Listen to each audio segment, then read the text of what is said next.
Legislative కౌన్సిల్లో leader of opposition Shri Yanamala Ramakrishnudu garu, former finance minister, అప్పుడప్పుడు వారానికి ఒకసారి రెండుసార్లు ఏదో ఫిగర్స్ చెప్తూ ఏదో ఫైనాన్స్కు సంబంధించిన విషయాలు మాట్లాడుతున్నారు. నిజం చెప్పాలంటే మరి ఫ్రీగా ఉన్నందుకు, ఎందుకంటే కోవిడ్ కాబట్టి బయటికి ఎక్కడ పోవడం లేదు, అదేవిధంగా పొలిటికల్ యాక్టివిటీ కూడా తను పెద్ద పార్టిసిపేట్ చేస్తున్నట్టు లేరు. ఏది ఏమైనా ఎక్కడి నుంచి తెచ్చుకుంటున్నాడు ఆ ఫిగర్స్ అని ఒక్కటన్నా కనీసం ఎతికినామన్నమాట. దాంట్లో ఒక్కటన్నా ఎక్కడన్నా కరెక్ట్ వస్తుందేమో అని అంటే టచ్లో ఉన్నట్లేరు. ఏవేవో ఫిగర్స్ చెప్తున్నారు. అనుకూలమైన మీడియా ఉన్నప్పుడు అవన్నీ ఆటోమేటిక్గా ప్రజల్లోకి ట్రాన్స్మిట్ అవుతూ ఉంటాయి. ప్రభుత్వంలో ఉండగా ఎన్నో పనులు, ఎందుకంటే కోవిడ్ టైమ్స్లో బాగా బాధ్యతలు ఉన్న ప్రభుత్వం కానీ మరి క్యాబినెట్ మెంబర్స్ కానీ అన్ని పనులు వదిలిపెట్టి తనకు రిప్లై ఇవ్వడము మనకు ఒక పని అయిపోయిందనమాట. అయినా తప్పదు కదా, ప్రజాస్వామ్యంలో ప్రతిపక్షం మనకు ఇటువంటి అలిగేషన్స్, వైల్డ్ అలిగేషన్స్, దాంట్లో నిజం ఏం లేకుండా వైల్డ్ అలిగేషన్స్ అయినా కూడా వైల్డ్ అలిగేషన్కు ఇంకా తప్పదు కాబట్టి రిప్లై ఇవ్వాల్సి వస్తుందన్నమాట. అది బాగా మంచి ఫోటోగ్రాఫ్స్ కూడా బాగా చూడండి, బాగా అది ఎట్లా మేనేజ్ చేస్తారో కానీ బాగా మంచి ఫోటోగ్రాఫ్స్, అపోజిషన్ నుండి కూడా బాగా మంచి ఫోటోగ్రాఫ్స్ మేనేజ్ చేస్తారనమాట. ఎటువంటివి? రాష్ట్రంలో పడిపోయిన వృద్ధి రేటు, తెలుగుదేశం పార్టీ హయాంలోని 2 అంకెల వృద్ధి రేటు ప్రస్తుతము 1 అంకె సింగిల్ డిజిట్కు పడిపోయిందని విమర్శించారు. మానవాభివృద్ధి సూచీల్లోనూ ఆంధ్రప్రదేశ్ 27వ స్థానానికి దిగజారింది. తలసరి ఆదాయము క్షీణించింది. బీసీ, ఎస్సీ, ఎస్టీ, మైనార్టీల సంక్షేమానికి 2018-19లో తెలుగుదేశం పార్టీ ప్రభుత్వము, సరే ఏదో ఫిగర్స్ ఇది చూసిన తర్వాత నాకు అనిపిస్తుంది, ఒక పాత సేజ్, ఒక కవి, గొప్ప కవి, అరుంపాయన్ ఆయుం ఆర్వినార్ సొల్లార్ పెరుంపాయన్ ఇల్లత్త సోల్ అంటే తిరువళ్ళవారు అని చెప్పి చాలా గొప్ప కవి. తిరుక్కురల్ అని చెప్పి ఒక గొప్ప, ఆయన ఎన్నో కావ్యాలు రాశాడు, దాంట్లో తిరుక్కురల్ అని చెప్పి రాశారనమాట. అందులో రాజ్యమేమి, పరిపాలన ఏమి, పరిపాలన చేసే వాళ్ళకు ఉండవలసిన గుణాలేమి, ఇట్లా చాలా బ్యూటిఫుల్గా, అంటే చెన్నై ఎవరన్నా పోయిన వాళ్ళు ఉంటే నుంగంబాకంకు కోడంబాకంకు మధ్యలో వల్లువారు కొట్టమని చెప్పి ఒక పెద్ద ఇది ఉంటుందన్నమాట, చాలా బ్యూటిఫుల్ మాన్యుమెంట్. అది తనకు గుర్తింపుగా కట్టిన మాన్యుమెంట్ అన్నమాట.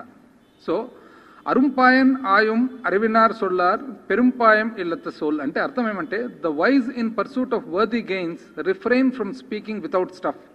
అంటే ఎవరైనా కానీ మేధావులు ఏదన్నా వాస్తవాలు కానీ సబ్జెక్ట్ ఉంటే మాట్లాడతారు తప్ప, సబ్జెక్టు లేకుండా, వాస్తవం లేకుండా మేధావులు అనేవాళ్ళు ఎవరు మాట్లాడరంట. మళ్ళీ ఎందుకు పెద్ద మనిషి మాట్లాడుతున్నాడో మాకు అర్థం కావడం లేదు. ఒకటొకటి ఆయన చెప్పిన పాయింట్లు ఒకటొకటి చూసుకుంటూ పోదాం.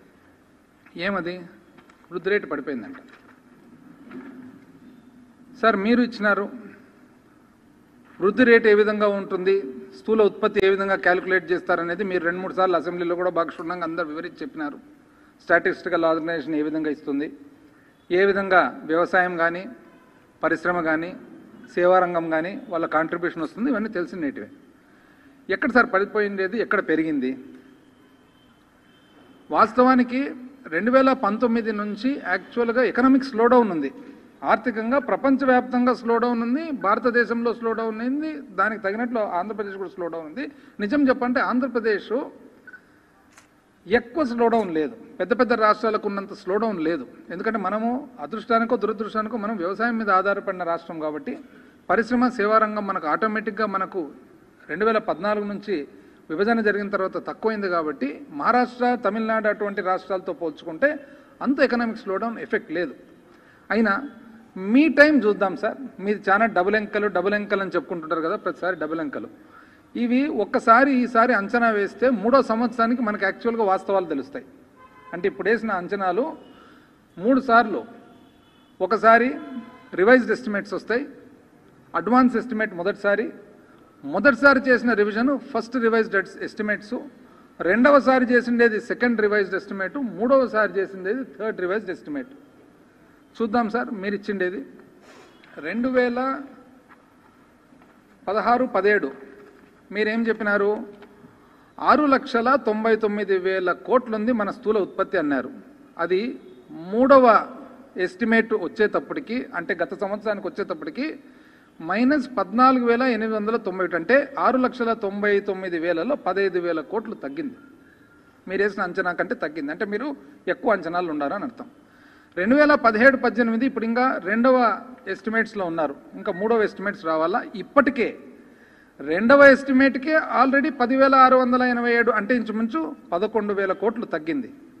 అంటే 2016-17లో మీరు 6,99,000 కోట్ల ఎస్టిమేట్స్ ఇస్తే రెండవ ఎస్టిమేట్ వచ్చేటప్పటికి 1,799, అంటే ఇంచుమించు 1,800 కోట్లు తగ్గితే మూడు పోయేటప్పటికి 15,000 కోట్లకు తగ్గింది. రెండవ ఎస్టిమేట్లో ఏదైతే 1,800 కోట్లు తగ్గిందో మూడవ ఎస్టిమేట్ అంటే ఇంచుమించు పక్కా ఫిగరు 15,000 కోట్లు తగ్గింది. 17-18కి వచ్చేటప్పటికి మీరిచ్చిన అంచనా 8,03,000 కోట్లు ఏదైతే ఉందో రెండవ ఎస్టిమేట్కే 11,000 కోట్లు తగ్గింది. అంటే అందాజుగా ఈ ప్రకారం అంచనాకు పోతే మూడవ ఎస్టిమేట్ వచ్చేటప్పటికి 30,40,000 కోట్లు తగ్గుతుంది మీరు ఇచ్చిన అంచనా. 2018-19 మీరేం చెప్పినారు సార్? బ్రహ్మాండంగా ఆర్థిక ప్రగతి మార్గంలో తీసుకుపోతున్నారు, మీకే తెలుసు అసలు ఎకనామిక్స్, మీరే ఎంఏ ఎకనామిక్స్ చదివినారు, వేరే ఎవరు చదవలేదు అసలు ఈ భారతదేశంలో అన్నట్లు మీరు చెప్పుకున్నారు కదా. 9,33,000 కోట్లు మీరు అడ్వాన్స్ ఎస్టిమేట్స్ ఇస్తే మొదటి రివైజ్డ్ అంచనాకు వచ్చేటప్పటికే 70,445 కోట్లు తగ్గింది ఫస్ట్ ఎస్టిమేట్కే. మొదటి ఎస్టిమేట్ అంటే మీరు 933 ఏదైతే వేసినారో మీరు 9,33,000 కోట్లు ఏదైతే మీరు అంచనా అని అంటున్నారో అది మొదటి ఎస్టిమేట్కే 70,500 కోట్లు తగ్గింది. అంటే అర్థమేం సార్ చెప్తుండేది మీరు? ఎక్కడ సార్ మీరు రెండంకెల ఎక్కడుంది అసలు? మీ ప్రకారం లెక్క పెట్టినట్లయితే మీరు అడ్వాన్స్ ఎస్టిమేట్ 2018-19కి 15.3%. నమ్మేటివేనా సార్ ఇవన్నీ? భారతదేశంలో బ్రహ్మాండంగా అన్ని రాష్ట్రాలు కలిపిన దగ్గరనే 8% ఉంటే మీరు మాత్రం 15%, మాదే 2 అంకెలు. ఎందుకంటే 3 సంవత్సరాల తర్వాత కదా మీకు వచ్చేది లెక్క అనేది మీకు తెలుసు. ఇప్పుడు వస్తుంది కదా లెక్క. వాస్తవానికి మీరు 2018-19కి ఏదైతే లెక్క చెప్తున్నారో 9,33,000 కోట్లు మాది 2 అంకెల గ్రోత్ అభివృద్ధి అని చెప్తున్నారో మొదటి ఎస్టిమేట్కే మొదటి రివిజన్కే సింగిల్ డిజిట్కు 8.8కి వచ్చేసింది. 8.8% పెరుగుదలని ఫస్ట్ రివైజ్డ్ ఎస్టిమేట్కే వచ్చింది. ఇంకా దాన్ని బట్టి అర్థమవుతుంది. సెకండ్ పాయింట్ సార్ మీరు చెప్పేది అంటే దట్ మీన్స్ మీరు చెప్పిన 2 అంకెల అభివృద్ధి అనేది తప్పు అని క్లియర్గా నిర్ధారణ అవుతుంది ఇక్కడ. రెండోది సార్ మీరు చెప్పేది రెవెన్యూ వ్యయము 6.96% పెరిగిపోయింది. 8,949 కోట్లు రెవెన్యూ వ్యయం పెరిగింది.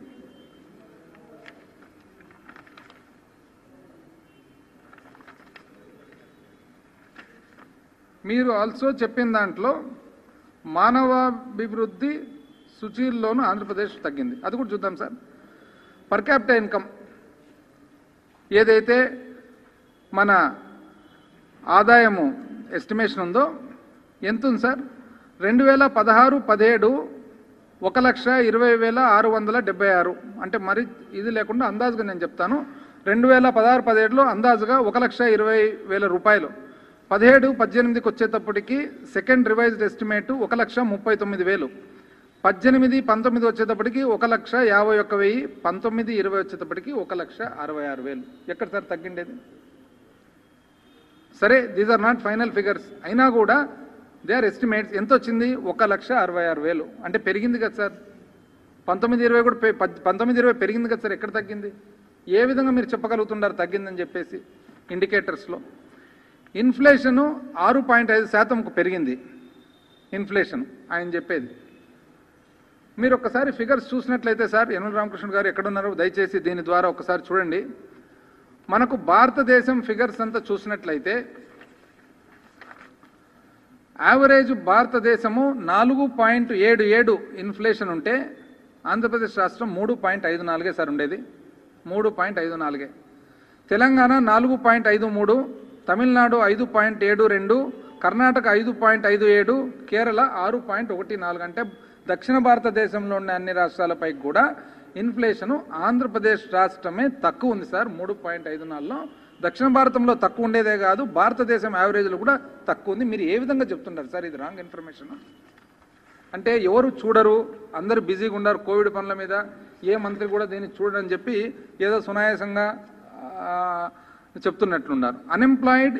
అన్ఎంప్లాయ్మెంట్ ఇంక్రీజ్డ్, ఉద్యోగ అవకాశాలు తక్కువైపోయినాయంట. అసలు 19-20 ఫిగర్స్ ఎక్కడి నుంచి వచ్చినాయి సార్ మీకు చెప్పేదానికి?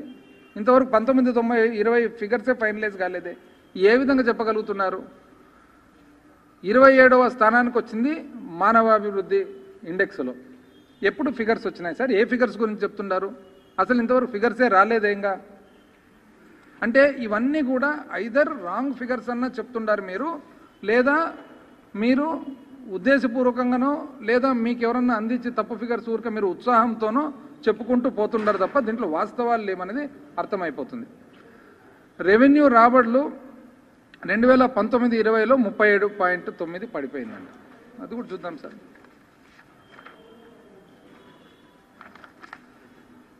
రెవెన్యూ రాబడి ఎంత సార్ మీరు చెప్పేది? 37.9 పడిపోయింది, అంటే 40% పడిపోయిందంట. ఎక్కడ లెక్కలు చెప్తున్నారు సార్ మీరు? లెక్కలు చూసి చెప్తున్నారు. మీరు 5 సంవత్సరాలు ఆర్థిక శాఖ మంత్రిగా పనిచేసినారు. 2018-19 1,14,670 కోట్లు, 1,14,670 కోట్లు అయితే 19-20 వచ్చేటప్పటికి 1,10,870, అంటే కేవలం 3,799, అంటే 3,800 కోట్లు తగ్గింది సార్. ఇది మనకే కాదు, మొత్తం భారతదేశంలో 19-20 ఎకనామిక్స్ స్లోడౌన్ వలన అంతా తగ్గింది. మీరు చెప్పినట్లు ఇదేమి 30% ఏం తగ్గలేదు సార్.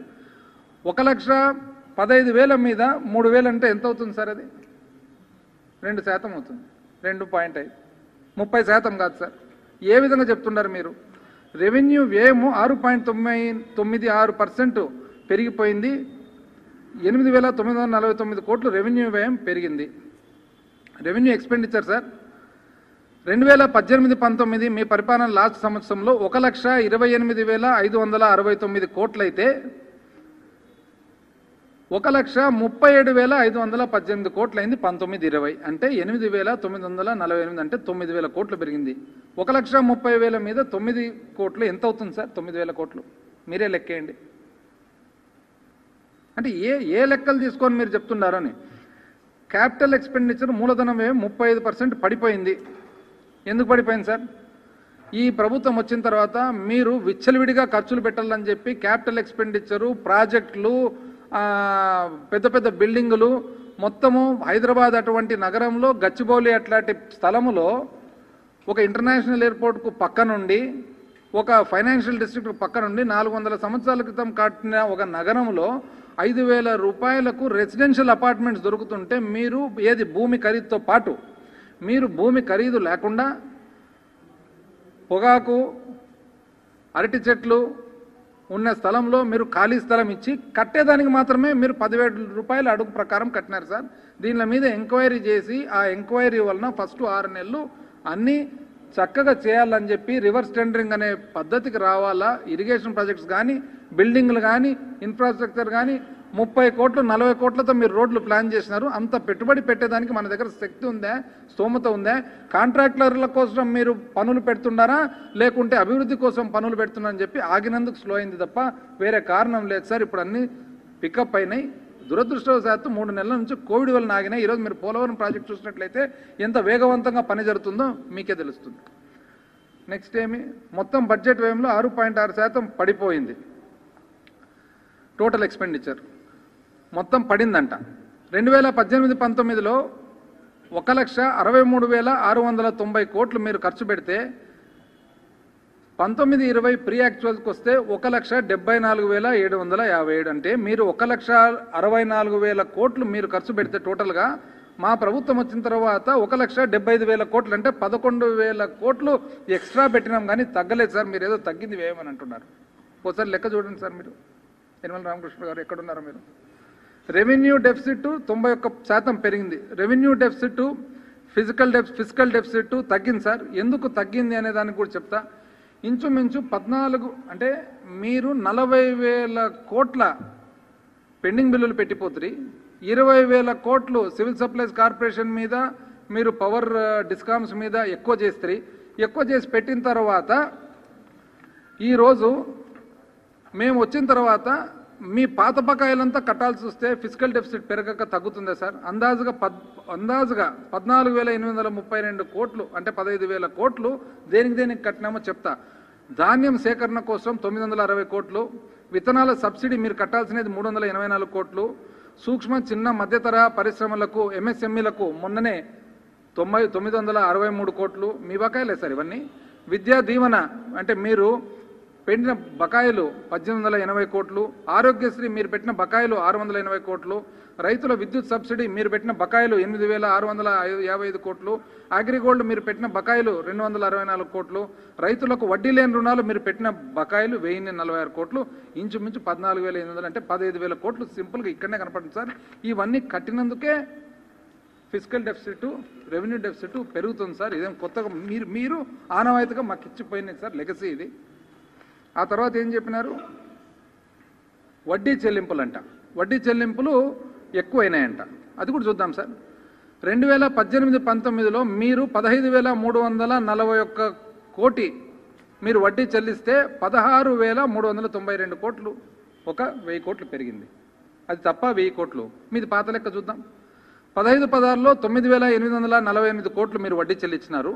16-17లో 11,697 కోట్లు వడ్డీ చెల్లించినారు. 17-18లో 13,846 కోట్లు వడ్డీ చెల్లించినారు. 18-19లో 15,341 కోట్లు చెల్లించినారు. అందాజుగా అదే ప్రకారంగా మీకంటే తక్కువనే మేము 16,392 కోట్లు చెల్లించినాం సార్. మీరు 9,848 నుంచి 11కి ఎట్లా తీసుకుపోతారు? 11,000 నుంచి 13కి ఎట్లా తీసుకుపోతారు? 13 నుంచి 15కి ఎట్లా తీసుకుపోతారు? 15 నుంచి 16 గారా సార్? సంవత్సరము ఎఫ్ఆర్బిఎం లిమిట్స్లో ఏదైతే మనం ఎక్కువ అప్పు చేస్తామో ఆ అప్పు పరిధిలో ఆటోమేటిక్ వడ్డీ పెరుగుతుంది. లోన్ రీపేమెంట్ మీరు కట్టినది వాపస్ కట్టినది ఎంత? 2,682 మీరు 15-16లో కడితే, 3,078 మీరు 16-17లో కడితే, 6,650 మీరు 2017-18లో కడితే, 10,933 మీరు 18-19లో కడితే, 15,000 చిల్లర అంటే ఇంచుమించు మీకంటే ఒకటే సంవత్సరమే 5,000 కోట్లు తీసుకున్న అప్పును ఎక్కువ శాతం మేము చెల్లించినాం సార్. చూసుకోండి రామకృష్ణ గారు, మీరు ఈ లెక్కలన్నీ చూసుకోకుండా ఏదో కోవిడ్ ఉంది కదా అని చెప్పి ఇంట్లో రిలాక్స్ అయిపోయి ఎవరు చూసుకోవడం లేదులే అని చెప్పి 2 ప్రెస్ మీట్లు పెడితే, బహిరంగ మార్కెట్ అప్పులు డెట్ టు జిఎస్టిపి ఎందుకైంది సార్?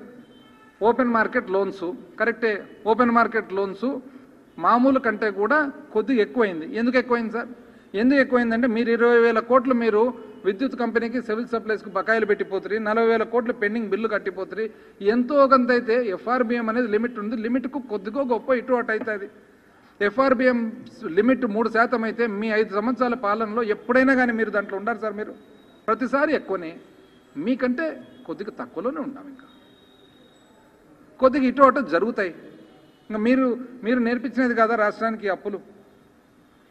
ఈ విధంగా మీరు ఏవేవో చేసి ఈరోజు ఈ అంకెలన్నీ తెచ్చి మీరు పబ్లిక్ అందరికి కూడా ఈ రాంగ్ ఇన్ఫర్మేషన్ ఇవ్వాలని చూపించడం మాత్రము చాలా తప్పు సార్. మీరేదో అంటున్నారు రాబడి రాలేదు తక్కువైందని చెప్పి.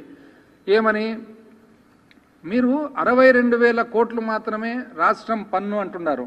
రాష్ట్రానికి సంబంధించిన పన్ను ఆదాయం వచ్చేసి 67,000 కోట్లు కాదు సార్, 62,473 కోట్లు మన రాష్ట్రానికి వచ్చిన పన్ను అయితే, కేంద్రం నుంచి కూడా మనకు వాటా 52,000 కోట్లు కలుపుకుంటే టోటల్ 1,14,772 కోట్లు సార్. మీరు చెప్పిండే తప్పు. మీరు 67,000 కోట్లు అంటున్నారు, కాదు. రాష్ట్రానికి వచ్చిన మొత్తము పన్ను ఆదాయం అంతా కలిసి 1,14,000 కోట్లు సార్. కేంద్రం నుంచి వచ్చే పన్ను వాటా కూడా రాష్ట్రాందే. మీరు తీసుకున్న అప్పు చెప్తారు కదా సార్, మీరు ఏమని ఎక్కువ అప్పు చేసినారని చెప్పి. అప్పు నుంచి స్థూల ఉత్పత్తి నిష్పత్తి తీసుకున్నట్లయితే 2003 అంటే ఎప్పుడైనా కానీ మీరు గమనించండి, 1994-95లో అప్పు టు స్థూల ఉత్పత్తి నిష్పత్తి తీసుకుంటే 18% ఉండేది. క్రమక్రమంగా మీ బ్రహ్మాండమైన పాత పాలనలో 30% తీసుకుపోయినారు. 31%, 18.5 నుంచి 1% తీసుకపోతే 2004 నుంచి 2014 వరకు మళ్ళీ 10 సంవత్సరాలు మీరు లేకుండా ఉన్న ప్రభుత్వాలు దానిలను 31% నుంచి 22%కి తగ్గించినారు. తగ్గిస్తే మళ్ళీ మీరు 5 సంవత్సరాల్లో మీరేం చేసినారు? 22% నుంచి మీరు మళ్ళీ 28%కి తీసుకుపోయినారు. మీరు మాకు విపరీతమైన అప్పులు మాకు ఇచ్చిపోయినందుకు మాకు ఇబ్బందుల్లో ఆ అప్పు నుంచి ఒకటే సంవత్సరంలో బయట పడలేము కదా సార్. కాబట్టి మేము కూడా మీ మాదిరే మీరు ఏదైతే అప్పుల దీంట్లోకి తీసుకుపోయినారో ఎంతో కొంత స్లోగా విత్డ్రా కావాలో తప్ప దాన్ని ఒకటే రోజు అర్ధరాత్రి మేము చేసేదానికి వీలు పడదు అని చెప్పి తెలియజేస్తాము. నెక్స్ట్, రాష్ట్రాన్ని కమ్మిన వైసీపీ రాక్షస మాయ. బీసీ ఎస్సీ ఎస్టీ మైనార్టీ సంక్షేమం సాగడానికి సగం కోత పెట్టారు. ఇవన్నీ సాంఘిక సంక్షేమంలో తక్కువ చేసినాము, ఇంకోటి చేసినాము, యువజన సంక్షేమం తక్కువ చేసినారు, ఇవన్నీ ఏదో చెప్తున్నారు. సో అది కూడా చూద్దాం. బీసీ ఎస్సీ ఎస్టీ మైనార్టీ సంక్షేమానికి కాల రాశారంట. ఎట్లా కాలు రాసినారు సార్? మాకు అర్థం కాలే. ఎందుకంటే 18-19లో మీరు సంవత్సరం ప్రకారం చూసినట్లయితే మీరు 5,680 కోట్లు ఖర్చు పెడితే ఏకంగా ఈ ప్రభుత్వము 19-20లో 21,911 ఇంచుమించు 3 అంతల కంటే ఎక్కువ అయిపోయింది. ఏ విధంగా కాల రాసినారు, ఏవేవి ఖర్చు పెట్టినారని కూడా చెప్తాను. ఇదే ఒకవేళ జూన్ 2019 నుంచి జూన్ 2020 వరకు తీసుకున్నట్లయితే ఒక్క బీసీ సంక్షేమానికి, అంటే ఏప్రిల్ నుంచి మార్చ్ కాకుండా జూన్, ఎందుకంటే ఈ ప్రభుత్వం వచ్చిన తర్వాత జూన్ వరకు చూసుకున్నట్లయితే బీసీ సంక్షేమానికి 20,010 కోట్లు బీసీ సంక్షేమానికి, ఎస్సీల సంక్షేమానికి 6,781 కోటి, ఎస్టీల సంక్షేమానికి 2,232 కోట్లు, మైనారిటీ సంక్షేమానికి 1,806 కోట్లు. ఎక్కడెక్కడ పెట్టినారని కూడా చెప్తాను. వైఎస్ఆర్ పెన్షన్ కానుక, వైఎస్ఆర్ రైతు భరోసా, అమ్మ ఒడి, జగనన్న విద్యా దీవెన, వైఎస్ఆర్ ఆరోగ్యశ్రీ, 0 వడ్డీ, వసతి దీవెన, వాహనమిత్ర, గోరుముద్దలు, నేతన్న నేస్తం, రీస్టార్ట్, చేదోడు, సంపూర్ణ పోషణ, ఆరోగ్య ఆసరా, విద్యా దీవెన, కంటివెలు అన్ని లెక్కేసినట్లయితే 20,010 కోట్లు బీసీలకు, 6,781 కోటి ఎస్సీలకు, 2,232 కోట్లు ఎస్టీలకు, మైనార్టీలకు 1,806 కోట్లు ఖర్చు పెడితే మీరు తక్కువ చేసినామని అంటారు. ఎక్కడ మీ ఖర్చు, ఎక్కడ ఈ ఖర్చు సార్? రామకృష్ణ గారు, మీరు ఏ విధంగా లెక్కలు వేసుకుంటున్నారు అసలు?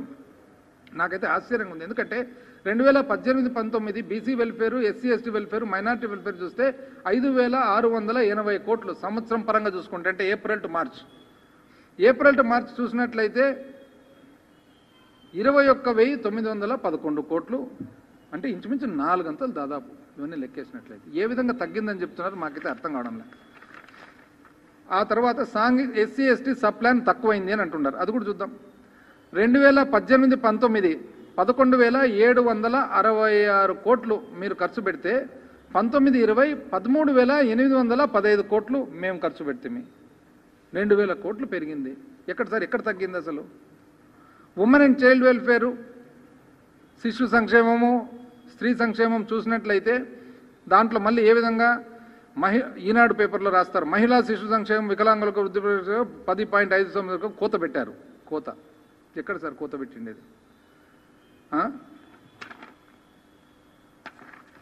1998 కోట్లు ఖర్చు పెడితే 19-20కి వచ్చేటప్పటికి 2,491, అంటే ఇంచుమించు 500 కోట్లు పెరిగింది. ఎక్కడ తగ్గింది? ఎవరు చూస్తున్నారు ఇదంతా అసలు? యూత్, కల్చర్ అండ్ టూరిజం అది తగ్గిందంట, వాళ్ళు పెట్టినారు. చూద్దాం అది కూడా ఎంత పెట్టినారనేది. వాళ్ళు అప్పట్లో యువనేస్తం అని పెట్టినారు, బ్రహ్మాండమైన స్కీములు. యువనేస్తము, తర్వాత పొలం పిలుస్తుంది, బడి పిలుస్తుంది, చివరకు పసుపు కుంకుమ, ఇట్లాంటి సినిమా పేర్లన్నీ కూడా, సినిమా డైలాగులు, సినిమా పేర్లు పెట్టినారు. ఎంత పెట్టినారు? 2017-18లో 500 కోట్లు కేటాయిస్తే 0 ఖర్చు, 18-19లో 1000 కోట్లు ఖర్చు కేటాయిస్తే 273 కోట్లు. అంటే యువనేస్తం అని చెప్పి ఆంధ్రప్రదేశ్ రాష్ట్రం అంతా యువకులకు తెలుగుదేశం పార్టీ ఏదో చాలా చేసినట్లు ప్రతి ఒక్కరికి అడ్వర్టైజ్మెంట్ చేసి తీరా చేసిండేది ఏమంటే 5 సంవత్సరాలు గాను 273 కోట్లు మాత్రమే. ఇది వీళ్ళు ఇచ్చిన ఖర్చు. ఇంకా కాపునేస్తం పోయినట్లయితే మొత్తం 5 సంవత్సరాలు కలిసి 3,150 కాపు వెల్ఫేర్కు 3,150 కోట్లు 5 సంవత్సరాలు కలిసి కేటాయించి ఖర్చు పెట్టినది 2,000 కోట్లు. ఈ ప్రభుత్వము 2,800 చిల్లర కోటి ఒక్క సంవత్సరంలో ఖర్చు పెట్టింది. అవి కూడా చెప్తా ఫిగర్స్. ఎక్కడ సార్ ఇంత అన్యాయంగా అసలు? పూర్తి ఏం బేసిస్ మీద ఈ లెక్కలు చెప్తున్నారు? ఏం బేసిస్ మీద మీరు మాట్లాడుతున్నారనేది మాకు అసలు ఆశ్చర్యకరంగా ఉంది.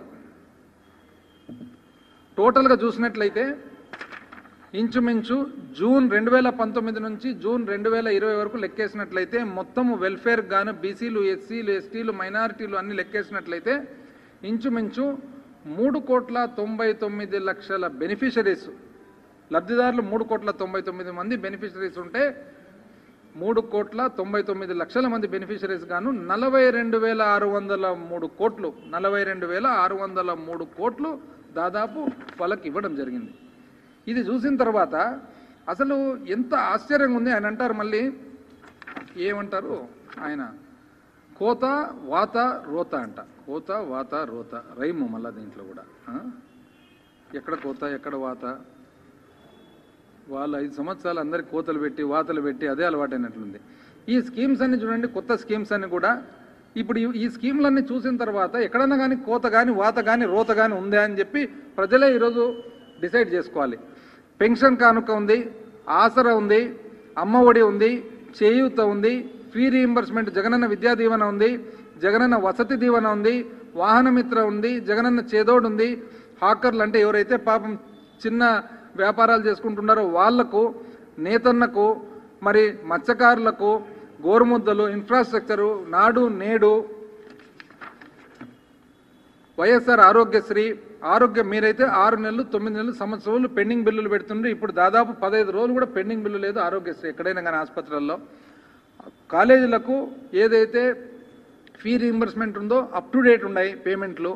ఆరోగ్యశ్రీ ఆసరా, నాడు నేడు, 104, 108, మొన్న 1088 అంబులెన్స్లు గౌరవ ముఖ్యమంత్రి గారు రిలీజ్ చేస్తే మొత్తం యావత్ భారతదేశం అంతా అప్రిషియేట్ చేస్తే కాక ఇంటర్నేషనల్ కూడా అప్రిసియేషన్ వచ్చింది. కోవిడ్ టైమ్స్లో ఇంత మంచి నిర్ణయము, ఇంత ప్రజలకు ఉపయోగపడే నిర్ణయం అని చెప్పి మీకు ఏది కనపడుతున్నట్లేదు. వాత రోత ఇంకా ఏదో చెప్తాడు ఆయన.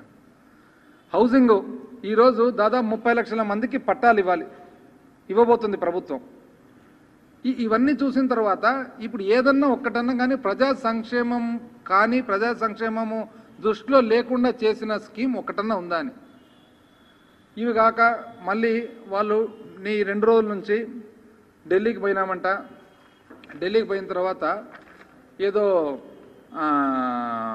ఫైనాన్షియల్ దీని గురించి పోయినాము. ఒక పేపర్లో ఏం రాస్తారంటే మనం పోయి పెట్టిన ప్రపోజలు వాళ్ళు అసలు వినలేదని ఒకరు. అసలు మీరు ఎవరు లేరే, ఎట తెలుసు మెక్కిది? ఎవరన్నా ఉండారా లోపల? మేము ఉండేది 2 ముగ్గురము గౌరవ మంత్రివర్యులతో పాటు. అంటే ఇది ఊహరా, లేకుంటే బాగా జరిగేది కూడా మీకు బాగా జరుగుతుందని బాధనా, లేదా ఎందుకు నాకు అర్థం కాలేదు. ఇంతే ఈవెన్ ఆలోచన రాయడము ఇది కూడా మీకు ఈ రాష్ట్రానికి బాగా ఏది జరగకూడదు అనేది అంత ఉందే అని చెప్పి ఎవరెవరైతే అవన్నీ రాస్తున్నారు. పోయినది ఎందుకు? పోయినది లోకల్ బాడీ గ్రాంట్స్ పెండింగ్ ఉన్నాయి, దయచేసి రాష్ట్రానికి రావాల్సిన బ్యాలెన్స్ ఇవ్వండి మేడం అంటే కేంద్ర ప్రభుత్వము గత 3 నెలల క్రితము లోకల్ బాడీ గ్రాంట్స్ ఏవైతే పెండెన్సీ ఉందో కోవిడ్ సందర్భంగా రాష్ట్రాలకు ఉపయోగపడుతుంది లోకల్ బాడీస్ కానీ పాప రిలీజ్ చేసినారు, కొద్దిగా ఉంది, అది కూడా చేస్తామని అన్నారు.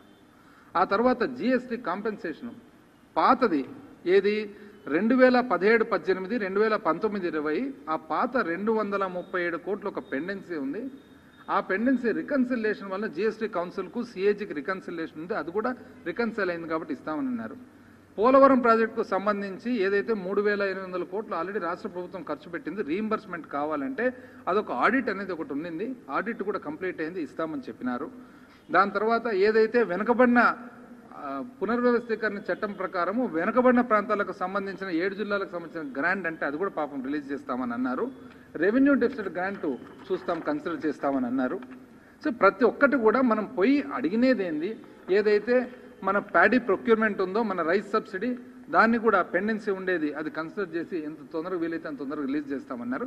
మేము పోయినేది ఏంది, మేము అడిగినేది ఏంది, మీరు రాసేది ఏంది, రాసేవాళ్ళు ఎవరైతే ఉన్నారో ఇంత అన్యాయంగా నాకు పూర్తి అంటే ఏం న్యూస్ దొరకడం. ఇప్పుడు వాళ్ళు ఉన్నారు ఉన్నది లేనిటివి చెప్పుకొని తిరుగుతుంటారనమాట.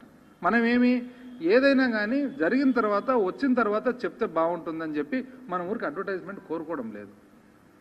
సింపుల్గా అడ్వర్టైజ్మెంట్ లేకుండా ఖర్చు తక్కువతో పోయి పనులు చేసుకొని వచ్చుకుంటున్నాం. వాళ్ళ మాదిరి ఊరికి పొద్దున్న లేచిన నుంచి 10 మంది పోయి టైం వేస్ట్ చేసుకోవడం లేదు.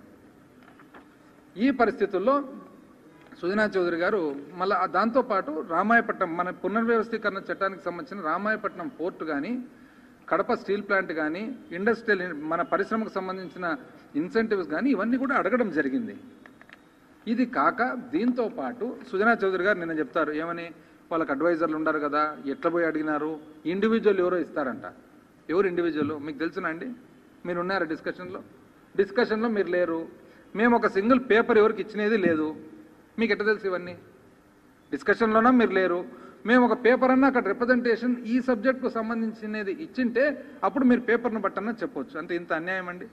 మేము ఏమన్నామంటే ఒక పర్టికులర్ సంస్థ ఉంది, ఆ పర్టికులర్ సంస్థ వాళ్ళు ఫైనాన్షియల్ అసిస్టెన్స్ ఇచ్చేదాంతో పాటు కోవిడ్కు సంబంధించి అందులో కొంత ఫైనాన్షియల్ అసిస్టెన్స్తో పాటు కొంత గ్రాంట్ కూడా ఇచ్చేదానికి వాళ్ళు సిద్ధంగా ఉన్నారు. తక్కువ రేట్ ఆఫ్ ఇంట్రెస్ట్కు సోవరెన్ గ్యారంటీ ఇచ్చేదానికి మీరు ఒకవేళ ఒప్పుకుంటే దెన్ మేము ప్రొసీడ్ అవుతామని చెప్పి పర్మిషన్కు పోయినాం. ఇప్పుడు వాళ్ళు ఏమంటారు, మీకు ఎట్లా ఇస్తారు అంట. ఇప్పుడు ఉదాహరణకు ఒక బ్యాంక్ ఏ ఉంది, ఆ ఏ బ్యాంకు మనకు 1% వడ్డీ, ఒక 10% వడ్డీకి 1,000 కోట్లు ఇస్తున్నారు. ఇంకొక బి అనే వ్యవస్థ ఉంది, ఆ వ్యవస్థ 10 కాకుండా 8%కి ఇస్తాము, ఇంకా బెటర్ రేట్లో ఇస్తాము, కోవిడ్ సందర్భంగా మేము దానికి అడిషనల్గా ఒక గ్రాంట్ కూడా ఇస్తామని చెప్తే మేము పోయి అడగడంలో తప్పుందా? అయితే ఎంత అన్యాయంగా మాట్లాడుతున్నారు అసలు. నాకైతే నిజంగా అంత బాధ్యత గల పోస్టులలో ఉండి ఇవన్నీ ఊహాగానం ఇవన్నీ చేసుకుంటున్నారంటే చాలా ఆశ్చర్యకరంగా ఉంది. యనమల రామకృష్ణ గారు ఏదైనా కానీ మీకేదో నాకు చూస్తే మంచి జరిగేది మీకు ఇష్టం ఉన్నట్లేదు, మంచి అంటూ ఏమైనా జరుగుతుంది మాత్రం బాధ ఉన్నట్లుంది. వీళ్ళు అన్ని స్కీమ్లు బాగా ఇంప్లిమెంట్ చేస్తున్నారు. ముఖ్యమంత్రి గారు చాలా ప్లాన్గా సిస్టమేటిక్గా నడుపుతున్నాడు. రాష్ట్రం అంతా కూడా ఈవెన్ ఇంత కోవిడ్ నుంచి అల్లాడిపోయే పరిస్థితులు కూడా మొత్తం మీద పరిపాలన కరెక్ట్గా చేస్తున్నారు సవ్యంగా అని చెప్పి మీకు బాధ కలుగుతున్నట్లుంది. అందుకని పబ్లిక్ అందరికీ రాంగ్ ఇన్ఫర్మేషన్ ఇచ్చడానికి ప్రతి ఒక్క అంకె తప్పు, ప్రతి ఒక్క ఎస్టిమేషన్ తప్పు, ప్రతి ఒక్కటి తప్పు. అందుకని మిమ్మల్ని చూసిన తర్వాత మళ్ళీ ఒకసారి తిరువళ్ళు వారు చెప్పినదనమాట, పాళ్ళార్ మున్నెప్పాయనల్ల సొల్లువన్ ఇల్లరుం ఇల్లప్పు పాదం అంటే ఏమది అర్థం అంటే, intelligence in silly banter to the contempt of many attracts all rounds con అని. పాళ్ళార్ మునియప్పాయనల్ సొల్లువన్ ఇల్లరుం ఇల్లప్పాదం అంటే ఎప్పుడైనా కానీ అనవసరమైన మాటలు మాట్లాడి, తప్పు మాటలు మాట్లాడి, సంబంధం లేని విషయాలు మాట్లాడితే ప్రజల దృష్టిలో వాళ్ళ దృష్టిలో మనం తక్కువ అవుతాం తప్ప ఎక్కువ కామనేది రామకృష్ణ గారు దయచేసి పెద్ద మనిషి అయిన తిరువళ్ళు వారు తిరుక్కురల్లో ఉన్న భాగాలు ఇవన్నీ మీకు బాగా కరెక్ట్గా వర్తిస్తుండే. నెక్స్ట్ టైం ఏదన్నా కానీ మీరు ప్రెస్ కాన్ఫరెన్స్ అంటే ఫ్రీగా ఉండారు, మీరు మాకు అర్థమవుతుంది, ఫ్రీగా ఉండారు కాబట్టి మంచి పుస్తకాలు చదవండి, మంచి అభిప్రాయాలు ఐడియాలు ఇవ్వండి. అంతేగాని ఇట్లా రాంగ్ ఫిగర్స్ ఇచ్చేసి పబ్లిక్ అంతా అందరికీ కన్ఫ్యూజన్ క్రియేట్ చేసి మాకు ఇబ్బంది పెట్టి పనులు చేసుకునే వాళ్ళందరూ పరిగెత్తుకుంటూ వచ్చి మీరు చెప్పిన తప్పుడు ఆరోపణలకంతా సమాధానాలు చెప్పుకుంటూ మా సమయం కూడా వేస్ట్ చేసుకుండా దయచేసి మీ పెద్దరికానికి కరెక్ట్గా ఏదన్నా కానీ కరెక్ట్గా సలహా ఇవ్వండి, లేదా కరెక్ట్గా మీరు అబ్జర్వేషన్ చెప్పండి. కానీ ఇది మాత్రం వద్దండి. ఏదండి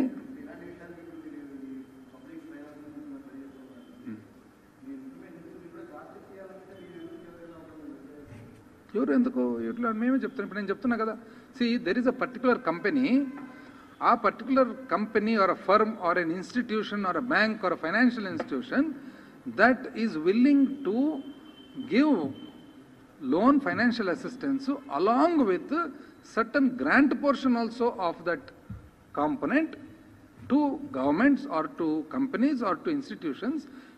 ఈ విధంగా ఒక ప్రపోజల్ ఉంది, మీరు దానికి యాక్సెప్టబుల్ అయితే మీరు గ్యారంటీ ఇచ్చేదానికి మీరు ఓకే అని అంటే కన్నా మేము సగం డ్యూ డిలిజెన్స్ చేయడం జరిగింది. బ్యాలెన్స్ డ్యూ డిలిజెన్స్కు మన ఫారెన్ ఎంబసీ ఏదైతే ఉందో ఆ ఎంబసీని అడిగినాం టు డూ డ్యూ డిలిజెన్స్. దాని తర్వాత if you're acceptable we will go అన్నాం. ఇప్పుడు ఒక బ్యాంక్ ఉంది, బ్యాంక్ 10% ఇస్తుంది, ఇంకొక బ్యాంక్ వచ్చి 8% మేము ఇస్తామని అన్నప్పుడు తప్పే ఉంది తీసుకునేదానికి. ఫైనల్గా ఇచ్చేవాడు ఆలోచన చేయాలి కానీ తీసుకునే వాళ్ళకి తక్కువ వడ్డీకి వచ్చినప్పుడు వాళ్ళకేం బాధ నాకు అర్థం కాలే. ఇంతవరకు ఇంకా ప్రిలిమినరీ స్టేజ్లో ఉంది కాబట్టి I don't want to give the details. When something works out definitely we will. Preliminary స్టేజ్లో ఉన్నప్పుడు because this is basically in the initial stages are you acceptable or not to give guarantee అని అంతే.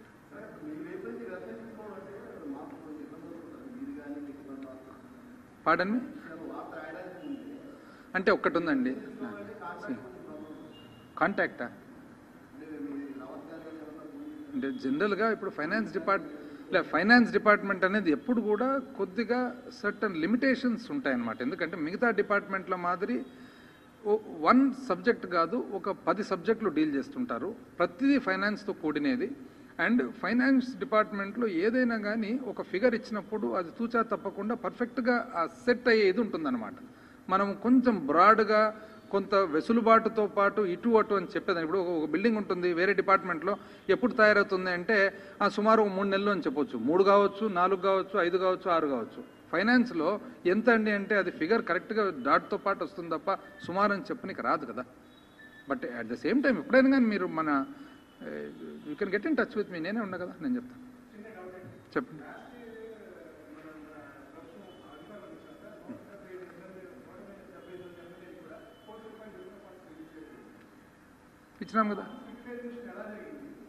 ఇచ్చినాం కదా అందరికి ఇచ్చినాం.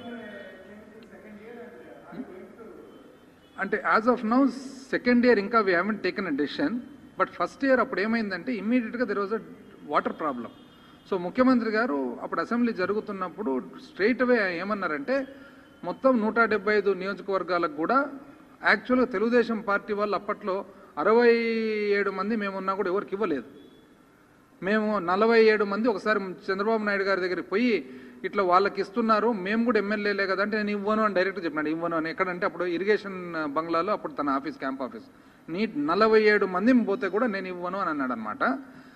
మన ప్రభుత్వం వచ్చిన తర్వాత మొత్తం గౌరవ ముఖ్యమంత్రి గారు 175 మందికి irrespective of whether they're Telugu Desam, whether they're Janasena or any party అందరికి ఇచ్చేసేయండి అని చెప్పి 1 కోటి ఇవ్వడం జరిగింది. ఈ సంవత్సరం ఇంకా నిర్ణయం తీసుకోలేదు. Okay, thank you.